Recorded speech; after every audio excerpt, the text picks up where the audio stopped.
So let's just get started. So this here is the number of women that die during childbirth in Africa alone every single year. All right, so it's this is the size of a small city, right, or a small town. So 178,000 women die during childbirth every year in Africa, right? So that's 500 women every single day and 20 every hour, right? So those numbers are really quite staggering and shocking. And if you look at this map, you can see that the region where this topic is most relevant is sub-Saharan Africa. So Tanzania is included. You see Uganda is a little bit lighter. Nigeria certainly is included, and pretty much all surrounding countries. All right. So it's a really very relevant topic for the whole region. And you can see here blue. So the numbers here mean deaths per 100,000 live births. Okay, and the goal of the WHO is to have under 70 deaths per 100,000 live births. Okay, and you can see that most of the world is sort of at that goal, except for most countries in sub-Saharan Africa. Then you have Afghanistan here, Venezuela, and a few other countries in Southeast Asia and South America. All right, so it's a very relevant topic for all of you. Hey, pray God, see you in your office there. How are you? Good.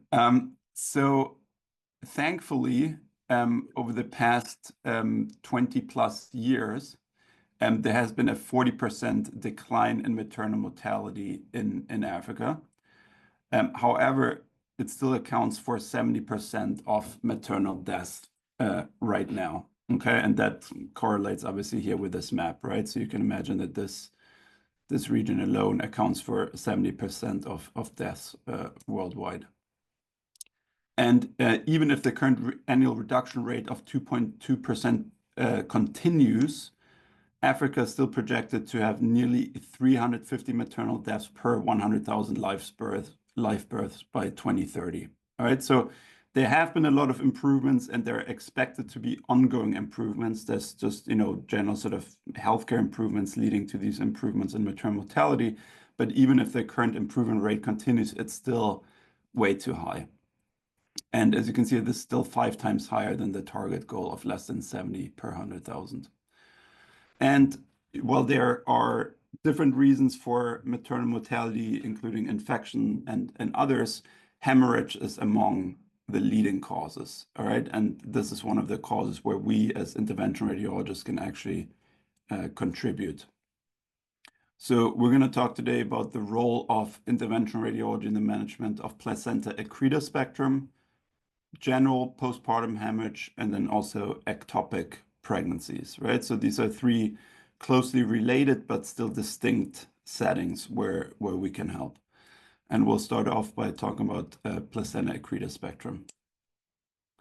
So these patients are typically seen in a high-risk OB clinic, right? So they may have early symptoms, they may have findings on imaging that then bring them to a high-risk OB clinic. And placenta accreta spectrum includes placenta accreta, increta, and percreta, right? And this differentiation is made based on how deeply the placenta is invading the wall of the uterus, or in the setting of placenta percreta, going through the wall of the uterus and actually invading surrounding organs.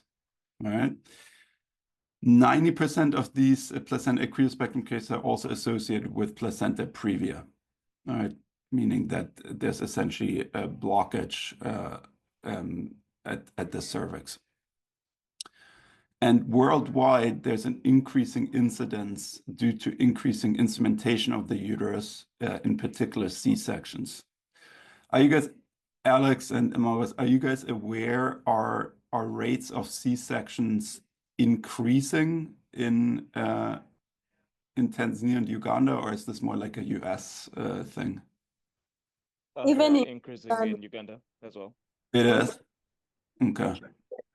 Yeah. So with those increased rates of C-sections, you also will see increasing rates of such complications, right, of placenta accreta spectrum, because anytime when you have scar tissue in the uterus, that's a nidus for implantation for the placenta. All right. In many cases, you hopefully have or should be able to get pre-procedural imaging. Obviously the go-to typically will be ultrasound, but then if ultrasound doesn't answer all of your questions, you should get an MRI. If you are being involved by gynecology for this case, then you should make an effort to see this patient in clinic, or if they're already admitted to the hospital, to see them on the floor prior to the procedure in order to discuss the pros and cons, also talk about future fertility if you have to do an embolization, and to get a very thorough consent. And then in planning of these cases with your colleagues in gynecology, it's helpful to know whether they're planning on doing a C-section with or without hysterectomy. Okay. And if they're planning on doing a C-section without hysterectomy, those cases are typically higher risk, as you can imagine, right? Because if they're just doing the C-section delivery and then taking out the uterus immediately, typically they're able to control the bleeding pretty quickly. Not in all cases, but mostly. But if they're trying to preserve the uterus, there's typically a higher bleeding risk. So those are the cases in particular where you can be helpful. Now, these combined cases with gynecology are really all about good planning with your colleagues in gynecology and close collaboration, right? And obviously, the more often you do these, the easier it gets. So you can do these ideally in a hybrid OR setting. So, they obviously typically would not be able to do the delivery in your angio suite because they wouldn't have access to their, the resources that they need. So more commonly what will happen is that you have to go to the operating room and do your procedure there, meaning that typically you will only have a C-arm, right? So the image quality is going to be suboptimal, but it typically should be good enough for what you're trying to do. Hey, Aza, I saw you there. So the other thing you have to consider with these cases is that you're dealing with a pregnant female at the start of the procedure who still has a fetus inside of her, right? So you really want to be mindful of radiation reduction. You want to use low dose. You want to try to avoid sharp angulations as much as possible, etc. So you'll do whatever you can to reduce your radiation. You try to reduce your fluoroscopy time. Now, when you set up for these procedures, so typically when we do a uterine artery embo, let's say now we go in through the groins, all we prep is the groins and that's it. But ideally, what you do for these cases is that you do a combined IR and surgical prep, all right? Meaning you don't only prep the groins, but you also have them prep the whole abdomen, etc., in anticipation of their hysterectomy or of their C-section and possible hysterectomy. Now, in these cases, what's recommended is to get bilateral femoral access. All right, and ideally, in order to speed this up, you can do this with two operators. You get simultaneous bilateral common femoral artery access, and also once you do have your access in, you remind your colleagues in gynecology to ideally avoid the lithotomy position subsequently, because when you have the sheaths in there, they can cause vascular injury. Now, there are two ways of doing this, right? So the concern here obviously is heavy pelvic bleeding after the C-section and or after the hysterectomy.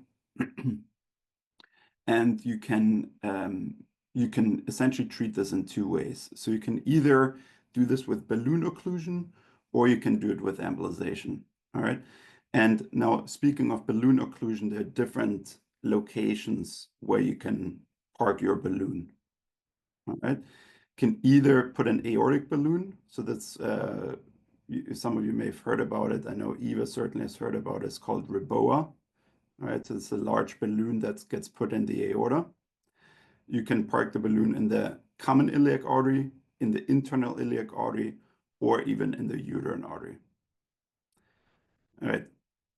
Why don't you guys give me some, what do you think are average diameters of these vessels? Because obviously when you're planning to put a balloon up, you need to know approximately how large the vessel is. So Mac, why don't you start? What do you think as what would you expect as an average diameter of the aorta?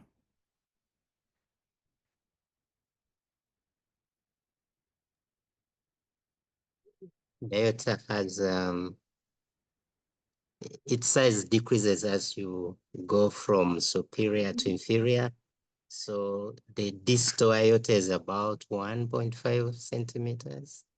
Yeah, it can be like, 1.5 to 2.5, depending on where exactly you park it. But yeah, somewhere around that range. And then let's say the common iliac artery, what would you expect there? The common iliac are smaller, about between 7 to 10 millimeters. Yeah, it can be a little bit large. So, 1 centimeter, a little bit over a centimeter. And then internal iliac artery, I mean, as I've already written here, is typically a little bit under 1 centimeter. And then uterine artery, obviously, is only a few millimeters typically. All right. So you have to know this in order to then plan appropriately what size balloon to use. All right. And ideally, if you do these procedures, you use a compliant balloon, all right, meaning a balloon that is not going to rupture your vessel even if you inflate it too much. Make sense?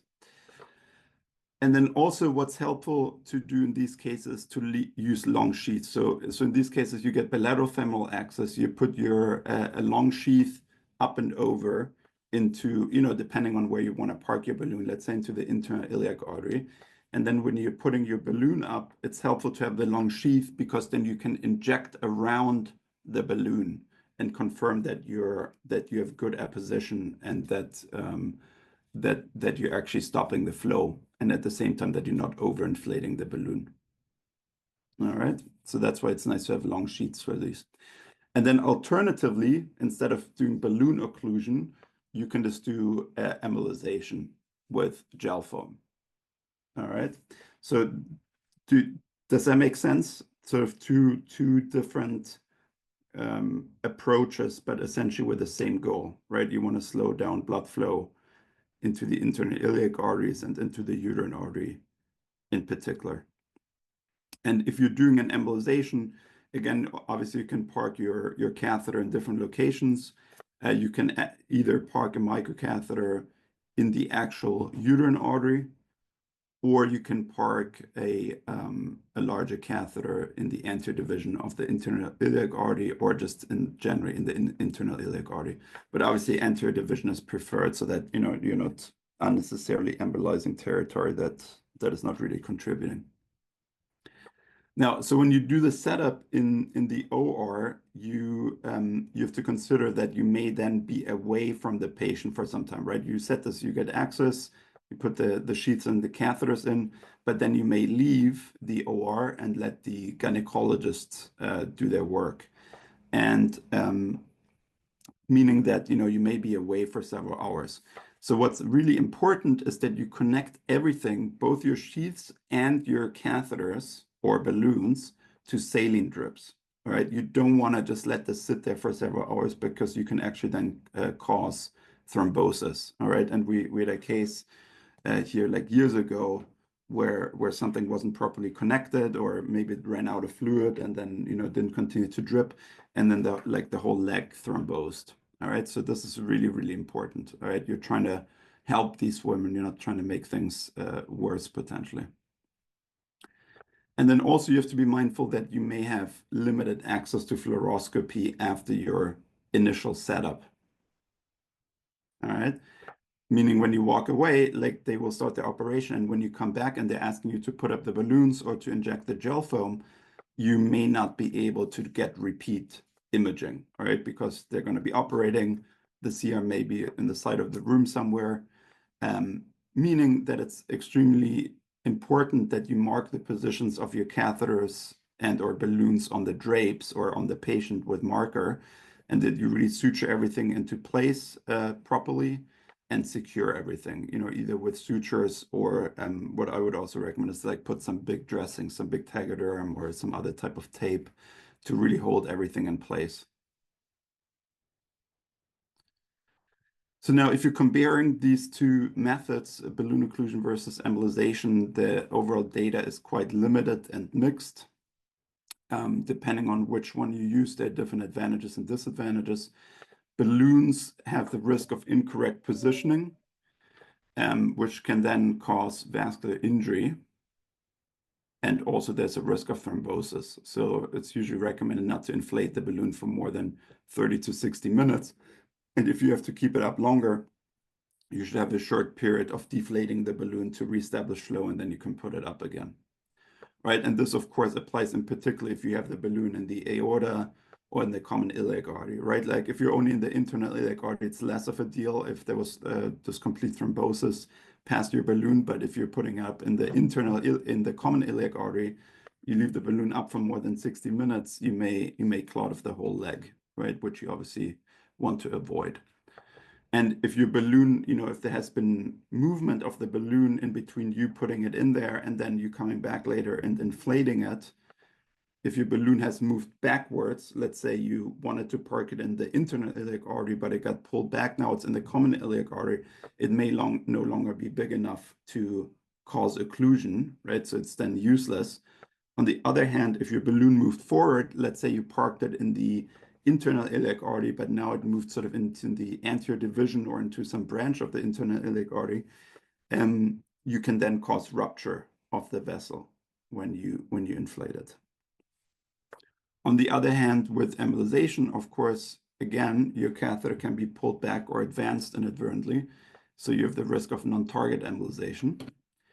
But from my review of the literature, and I'll show you guys some references at the end, the risks are overall lower and the outcomes are better with embolization. So to me, this is the preferred method. But you'll talk to different people, and you'll get different opinions. So you'll have to review the literature yourself and come to your own conclusion if you want to start doing these cases. And as I said, I think this is a very relevant topic for all of you. So I think you guys should all try to work towards doing these. Is Anthony on the call? I mean, for him, certainly, I see him here, Anthony. For you, certainly, this this will be a big topic, hopefully, and something that you can introduce at the Women's Hospital back home. As I said, they're already very excited to have you back. So that should be good.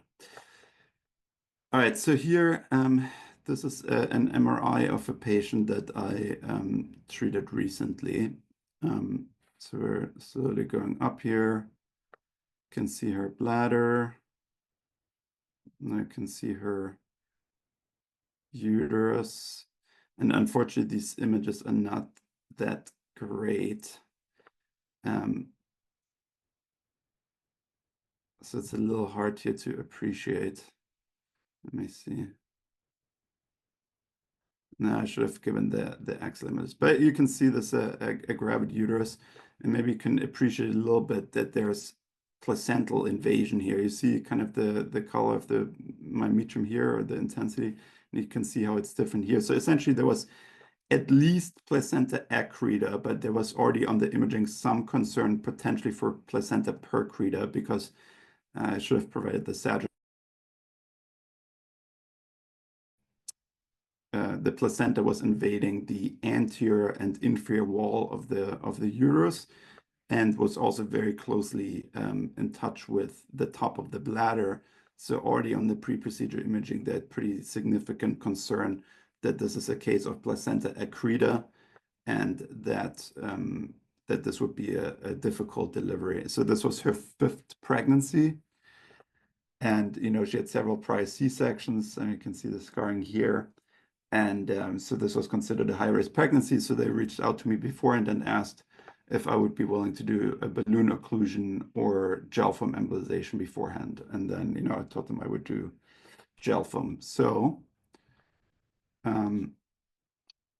this is now intra-procedure. So I went up with 2 of my senior residents.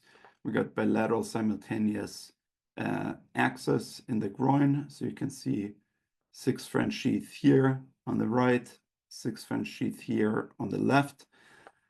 And then we parked bilateral Cobra 2 catheters into the anterior division of the internal iliac artery. So you can see the catheter here coming from the left, going up and over into the right internal iliac artery.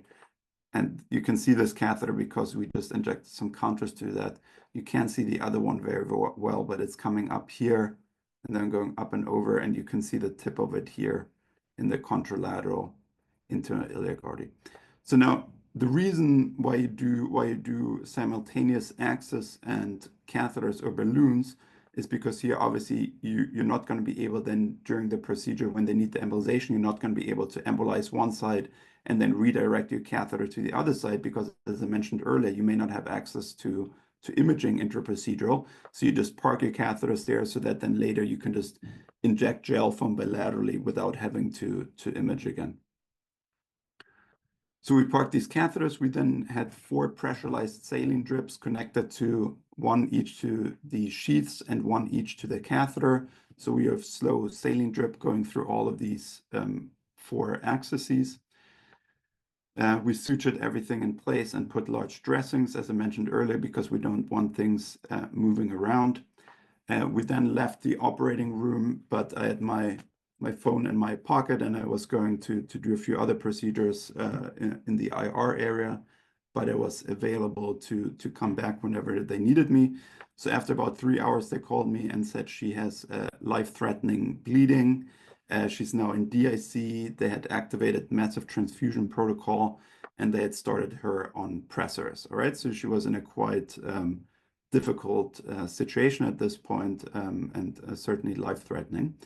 So then I went back to the operating room. At this point now, there's, I think, like 6 people operating on her. So her abdomen is open, baby's already out, uterus is out, but they're still dealing with a lot of bleeding because there was a lot of scar tissue. And as suspected, there was actually invasion of the top of the bladder. So they had to resect part of the bladder.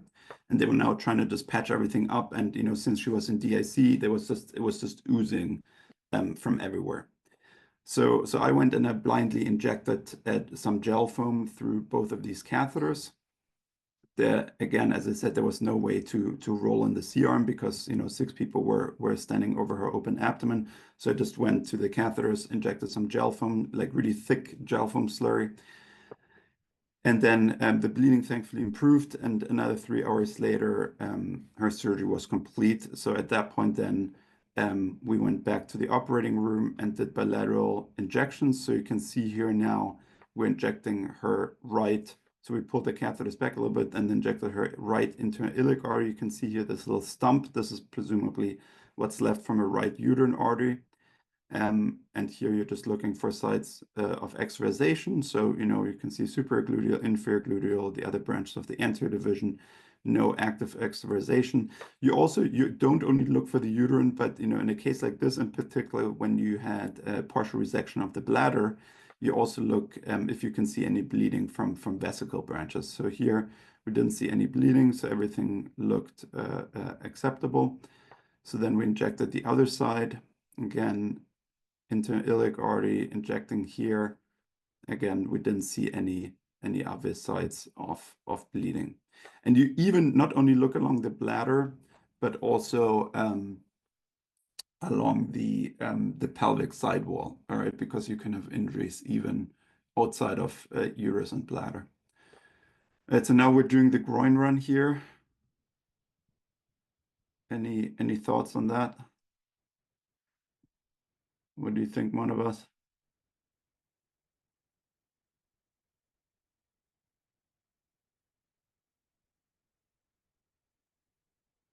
Yeah, on the groin line, what I think is the access was probably very high. Yes, I mean the profound is a little high. I think the axis, at least based on our ultrasound, was right at the confluence. So I mean here it looks like it's like a little, maybe below the confluence, but I think it's right at the confluence. But here, would you be comfortable deploying an angioseal in this person? Oh.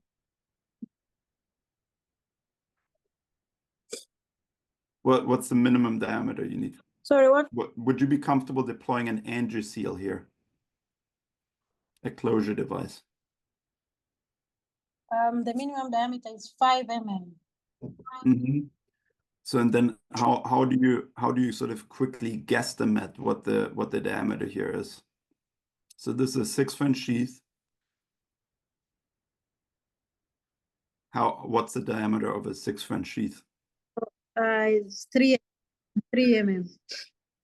Yeah, approximately, right? Because So 6-French sheath has 8 French outer diameter, so that's just under 3 millimeters. All right.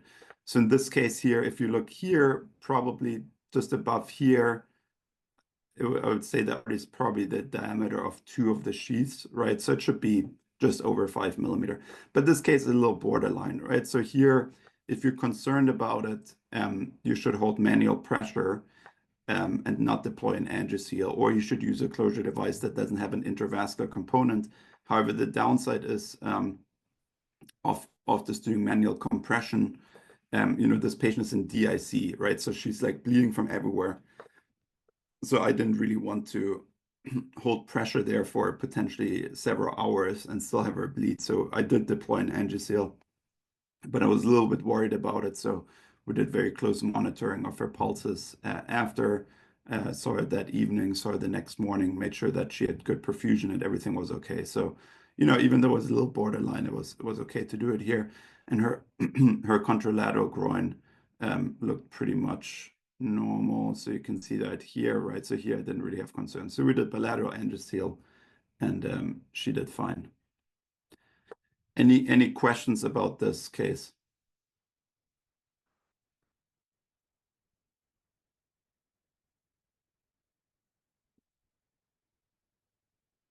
No?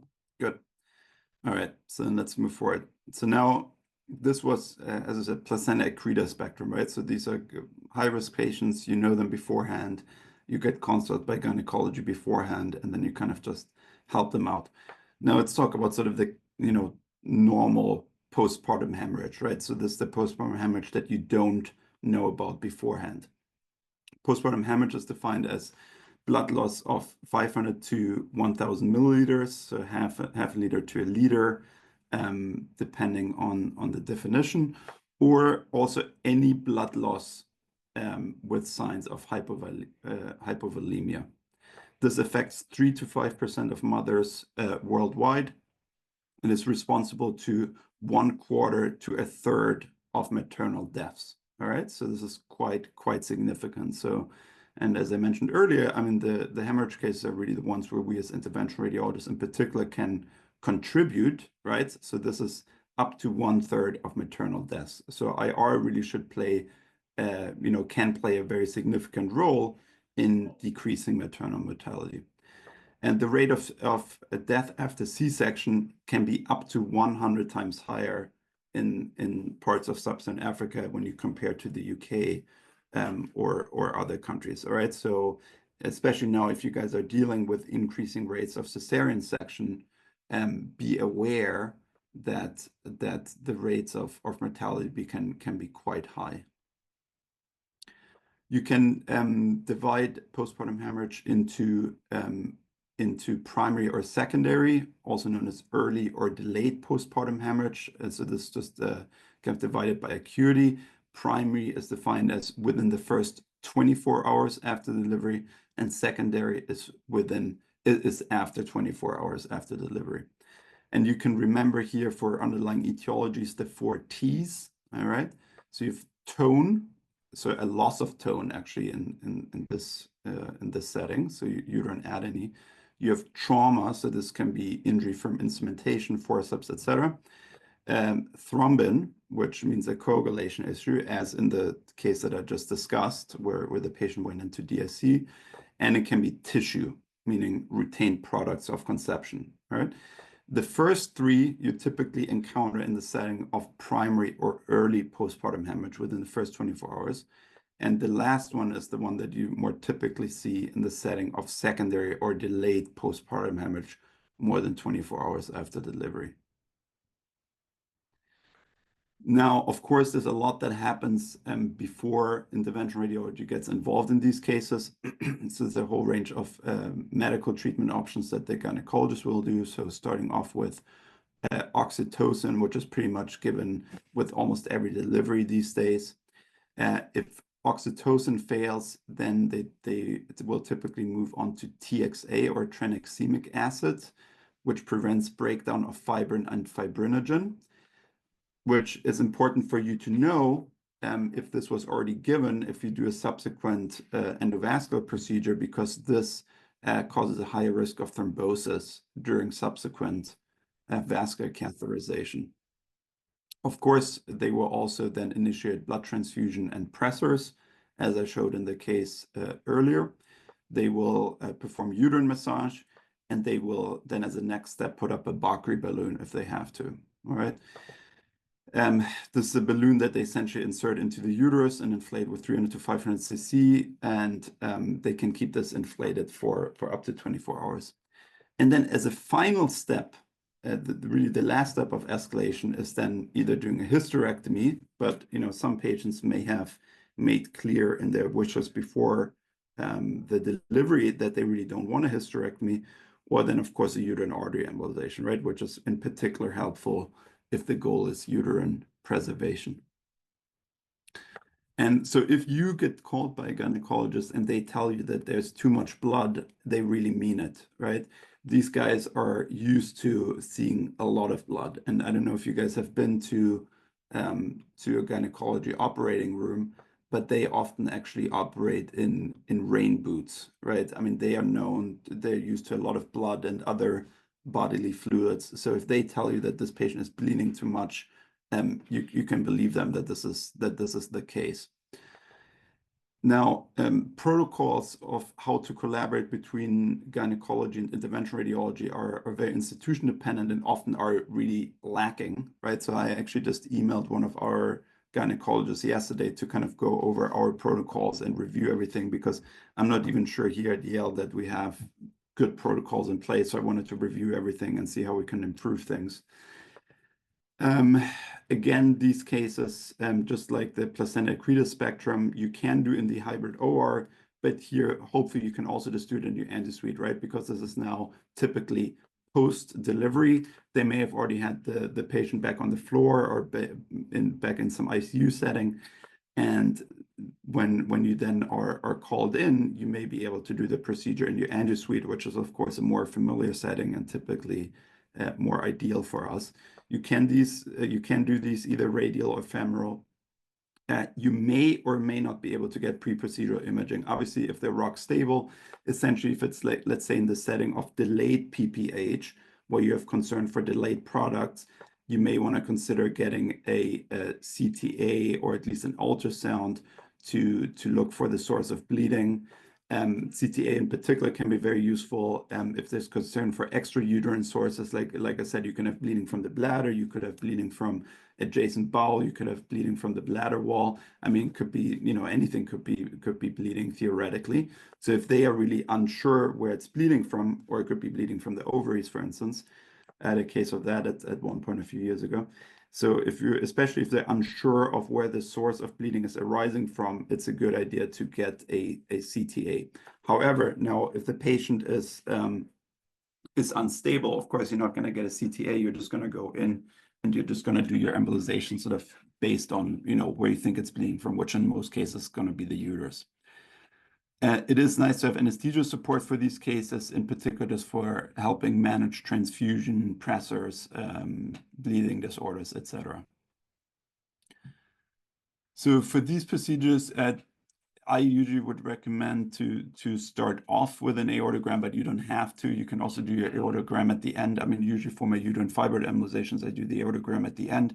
But here, if I'm kind of not sure what's going on, it makes sense to do an aortogram at the start of the procedure to just get a lay of the land and to see whether you can identify any sources of bleeding immediately. You then, of course, proceed to internal iliac artery angiograms. As you guys know, it's helpful for these to do ipsilateral angulation. You look for any sites of active bleeding, you look for pseudoaneurysms, and you look for AV malformations or AV fistulas, rather. You also, again, look for sources of extrauterine bleeding, vaginal tears, bladder injury, pelvic sidewall injury. And then the question always comes up, okay, now if you don't see a site of active bleeding, do you embolize or not? All right. And of course, this kind of depends on the stability of the patient, also the anticipated outcomes.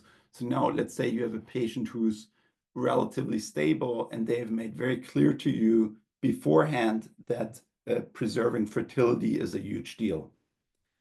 In that case, you may say, okay, I really don't see anything. The patient's pretty much stable. We kind of just wanted to do an angiogram to just make sure everything looks good. You don't see anything.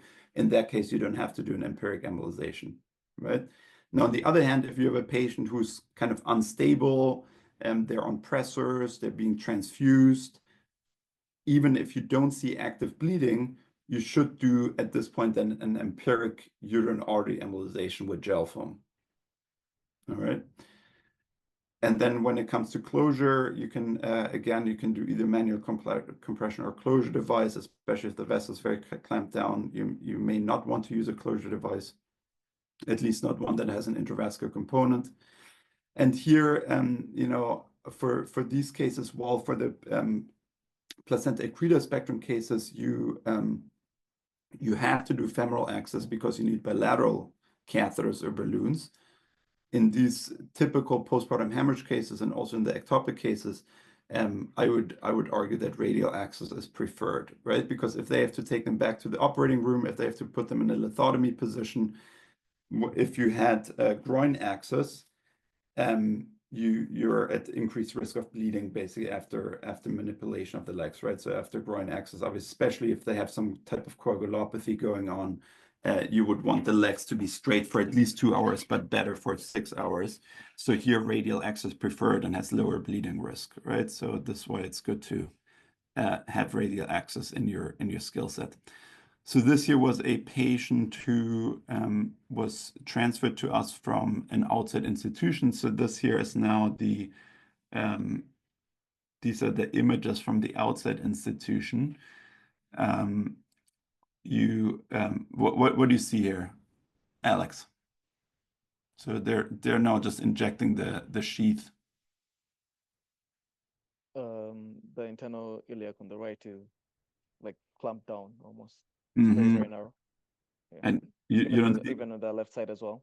yeah, and you see barely any flow going down the leg, right? Meaning that presumably this A6 sheath is essentially occlusive in the external iliac, right? And the internal iliac is very clamped down. Okay, good. So then let's move on. So now they started with an aortogram, which I think is very reasonable. So as you were already describing, very clamped down, no flow down to the right leg, a little flow down to the left leg. Both internal iliac arteries look extremely narrowed, and you can't really identify uterine arteries, right? So you can see here there's a surgical drain in place there, right? So clearly this was a C-section. So it's a post-C-section bleed. So what would you do now if you see this, Alex? So this patient's cut the- pressors is hemodynamically unstable. I think where the catheter is packed is an appropriate position to embolize with a gel foam. So I just embolize the whole internal iliac artery. Perfect. Exactly. So that's what you do. So you try to get into the anterior division if you can, but if you can't get into the anterior division, you can even just take the internal iliac and you just put thick gel foam slurry. All right. And then you do the same thing with the other side. Unfortunately, in this case, they tried to get into the uterine and they couldn't. I think maybe this little thing here is sort of the start of the uterine. Can you guys see my cursor, by the way? Yeah, we can see it. Okay, good. Yes, you can see. Good. So maybe this here is sort of where the uterine comes off, but they tried to get in there and couldn't. So then they just packed her up and sent her to Yale. So then that's when I got involved. So yeah, so they just kind of left it. So as Alex said, if you can't get into the uterine, just take out the intrailiac. All right. I mean, this is life-threatening bleeding. You have to do something. All right. So let's move forward. All right. So this is now when she came to Yale. Let me see. Yeah. So you can see, she's already stabilized, right? So she's, less clamped down, right? Already looks significantly better. So then, in this case now, I was able to find the uterines. I mean, they were quite small, but you can kind of see it here. Hang on. Why is this moving so quick? There, you can kind of see here, quite clamped down, but I was able to get in there and just put some gel from here. But if I wouldn't have been able to get in there, I would have just taken out the anterior division. And here, all it took is really like, I think 1 or 2 cc of gel foam per side. And that was it. So here I'm showing the other side. Again, here you see uterine artery now. Not particularly large, right? So still kind of clamped down, so quite different from what you guys are probably used to seeing during like a typical uterine fiber deembolization, where the artery is much, much larger. But again, here just some bilateral gel foam, and she did great. And then you just do your follow-up, can do a follow-up aortogram, just make sure everything looks good. Okay, and then lastly, I'm coming to our role in the management of ectopic pregnancies. All right, so these cases are typically more elective, so they will already know, okay, this female has an ectopic pregnancy. Typically, you have some imaging available, at least an ultrasound, sometimes an MRI. So you will already have an idea of where the ectopic is, which can be useful in terms of your subsequent procedure. You should have plenty of time. So these are not emergent cases usually, right? So you should have time to properly discuss the pros and cons of the procedure and get formal consent. And typically what we try to do here at Yale is that we do a uterine artery embolization with gel foam within a day prior to the planned DNC. So prior to them going to the operating room. Again, as I just explained, PPH, for these, I prefer to do radial access. So, when you're doing radial access, typically want to check the size of the radial artery before, make sure it's big enough. And you want to do a Barbeau test to make sure that you have perfusion through the ulnar artery. Because again, this is an elective procedure. You don't want to end up with them losing their hand for no reason. And if you can't do radial, you can do femoral, right? The advantage with radial, of course, is that they can take them to the operating room immediately and put them into lithotomy position if needed. All right, so here's a case now, radial access. You can see the microwire going in. Now 5-French catheter down into the internal iliac. So for this, typically you need a long 5-French catheter, at least 125 centimeter or so, ideally even longer. And you can go with a 5-French or 4-French. If you're using a 4-French and you have a big uterine artery, you can go with that directly into the uterine artery, maybe even with a 5-French at times. Otherwise, you can go with a microcatheter. So you typically use a high-flow microcatheter, so 2.8 French. You go into the uterine artery. You then want to go past the cervicovaginal branches, and you do, it's just like a standard uterine artery embolization. The only difference being that you would use gel foam rather than particles, and you embolize to near stasis, and you follow up with an aortogram in order to look for additional supply coming from the ovarian arteries. And if you do see that, you should go after that. So let me see if this here is it's another case. So here you can see, this like a more advanced ectopic pregnancy. You can see quite vascular, and again did a bilateral uterine artery embolization. I think here we used about quite a lot. Maybe I think here we used maybe like 5 cc of gel foam, like really thick gel foam per side. And then we followed with an aortogram, and let me know what you see here, Eva.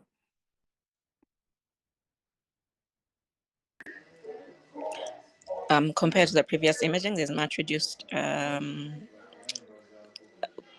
supply to the. There's still some flow, but definitely less. Yeah, and here the goal is not to just knock out the uterus completely, right? You kind of just want to reduce bleeding, but you do still see flow to the uterus. And what else do you notice? Look a little bit outside of the pelvis.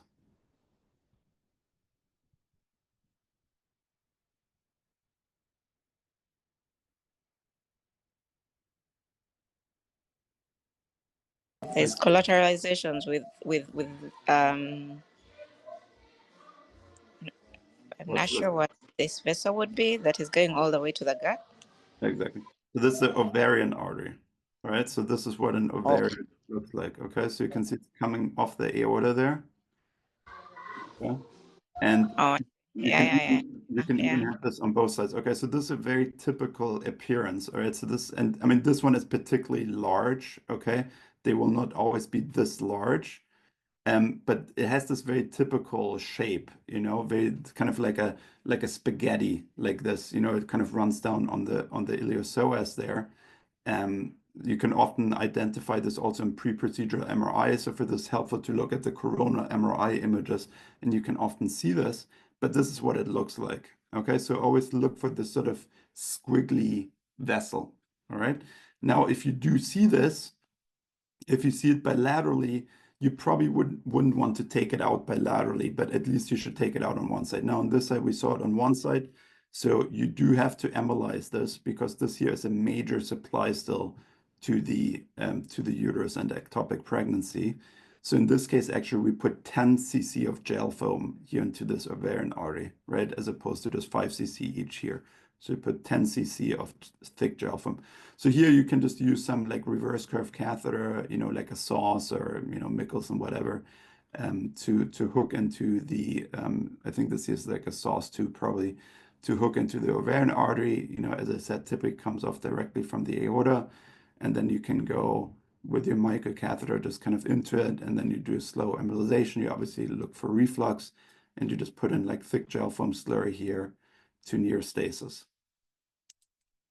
Right, so ovarian supply is seen in 5 to 10% of patients, can often be identified on the pre-procedural MRI, lying on the psoas. Again, as I said, look at the coronal images. Those are most helpful for this. Typically originate from the aorta just below the renal arteries. And if you overlook this, this can cause persistent bleeding after uterine artery embolization if you didn't address the ovarian supply.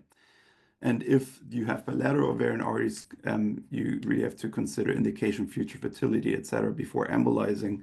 And what Dr. Pollock here at Yale taught me is that, if you do see bilateral ovarians, you have bilateral uterines, you have bilateral ovarians. Typically, you don't want to embolize more than 3 out of the 4, okay? Because then you start being concerned about causing necrosis, and certainly you would be affecting future fertility if that's of concern.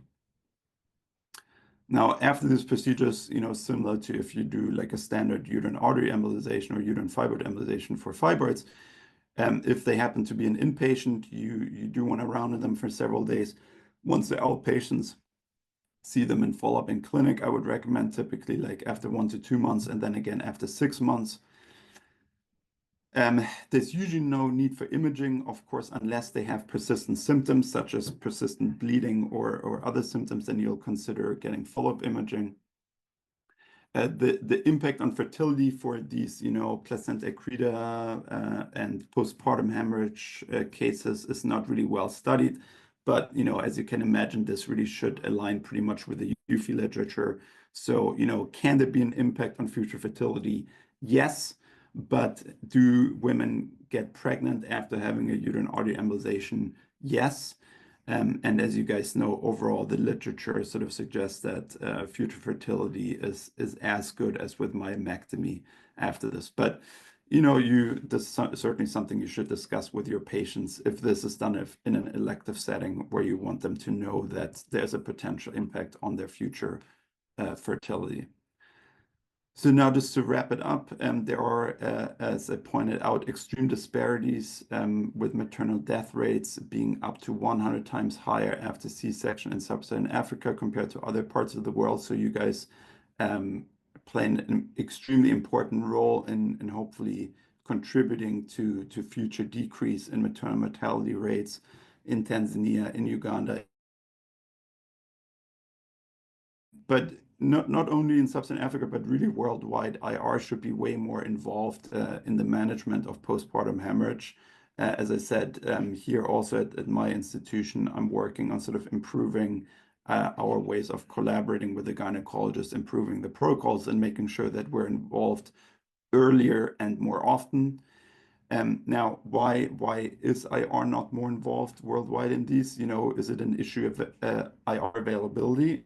Certainly, right? So, I mean, if you look at Tanzania, Uganda, et cetera, until a few years ago, there was just no IR. So, of course, the gynecologists just kind of, did their own thing. And that's why they're still sort of not used to being able to reach out to IR. So that's now, as we're building these programs and there's more and more of you intervention radiologists doing procedures in Uganda, in Tanzania, Nigeria, et cetera, you have to make sure that the gynecologists know that you guys can do this.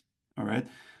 Is it an issue of communication? Yeah, of course. So if you start being, advertising this and saying that you can do this, you also, of course, want to make sure that you're available. And I'm sure that, when Anthony goes back to Kampala and starts working at the Women's and Children's Hospital, he will have to be available for these, right? So once you establish a protocol, you have to make sure that you're available.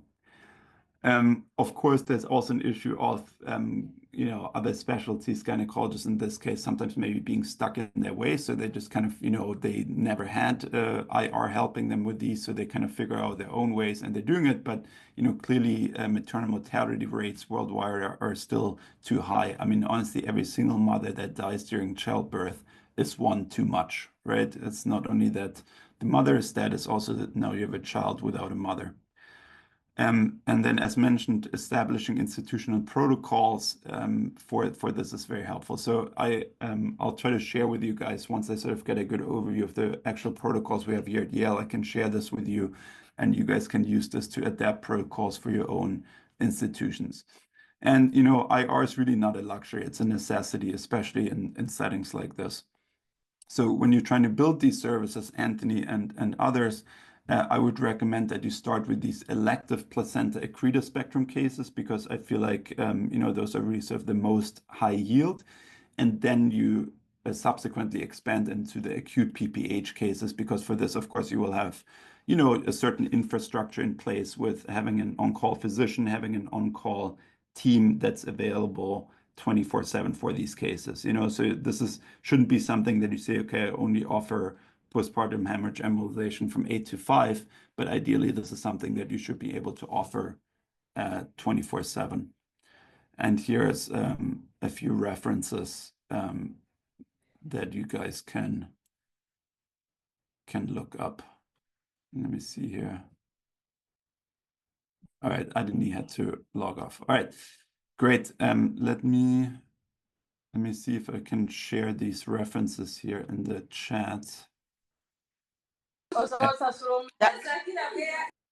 And any questions?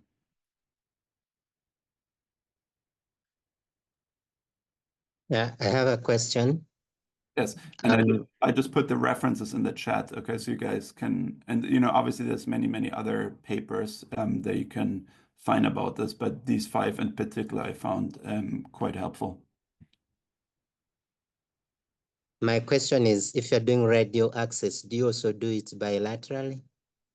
No, so the radial access I really only do for the just PPH cases and the ectopics, in which case, you'll have them in your angio suite and, you can just do it. You have the imaging available during the procedure, so you can just go on one side and then go on the other side. I guess theoretically you could do bilateral radial access. However, I mean, usually when I do radial access, I prefer doing left radial access so that, I don't have to cross about the internal carotids or the common carotids rather. So no, but I guess theoretically you could do that. If for some reason you had a placenta accretor spectrum case where you really want to park bilateral catheters, but for some reason you can't go through the groin, you could consider that. Yeah, it's a good question.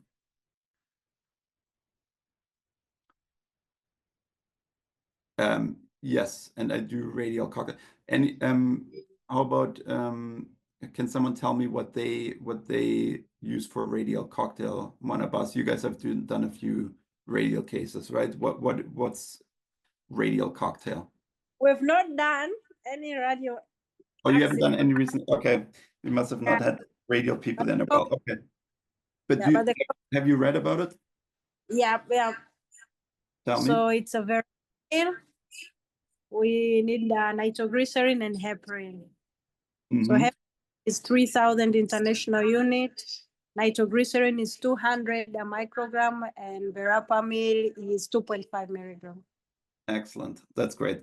And what some people will do, if they're doing cases in the setting of bleeding, whether it's a GI bleed or whether it's postpartum hemorrhage and they're doing radial access, sometimes they will go a little bit lower with the heparin, so sometimes then people will just do like 2,000 of heparin and then the verapamil and nitro. But yeah, the way I like to remember it is like I remember like 2.53. So it's like 200 of nitro, 2.5 of verapamil, 3,000 of heparin.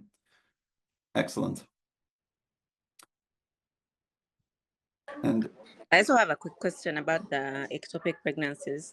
yes. Which one do you take? Is it for, whether it doesn't matter whether it's ruptured or not? Is it the non-ruptured one? Is it the chronic leaking? Like which one? Really any of them, it really just depends on if the gynecologist sort of have a concern that this could be like a high blood loss procedure, depending, I guess, where the implantation is, how advanced the placenta is, etc.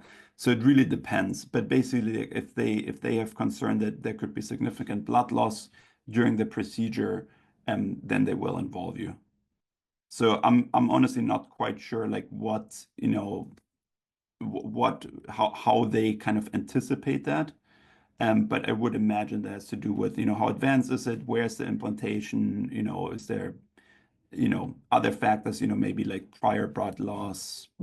So I'm sure like several factors kind of go into this. I have a question. Yes, I can't hear that well, Anthony, but no, I can hear now. Go ahead. In cases where you have undetected shunts like AVMs, whether congenital or acquired, in such emergencies where you may not consent the patient and tell them about the risks. What's your experience? I can't hear that well, but you're saying cases where you have undetected shunts. Yes. So you're talking pelvic shunts, like AVMs or yeah. It's a good question. So what it really depends, right? So what you have to look for. So first of all, you want to do really good pelvic angiograms, and then what you're looking for is like how quickly do they drain into the venous side, right? And of course, if you have like a huge open shunt that basically goes immediately from the artery into the vein, you don't want to put particles or gel foam in there because it would be shunting through, and then you would have to consider other options, such as coils. However, of course, you want to avoid putting metal into the uterus as best as you can. And what I found, the way that Pollack taught me here is that if you do have an AVM or AV fistula, as long as there's some delay from the arterial to the venous side, you're usually safe in using a thick gel foam. All right. But certainly there are cases where you can't. You know, what would you consider in such cases? You could even consider also getting venous access coming from the venous side, putting a balloon up, and then doing embolization.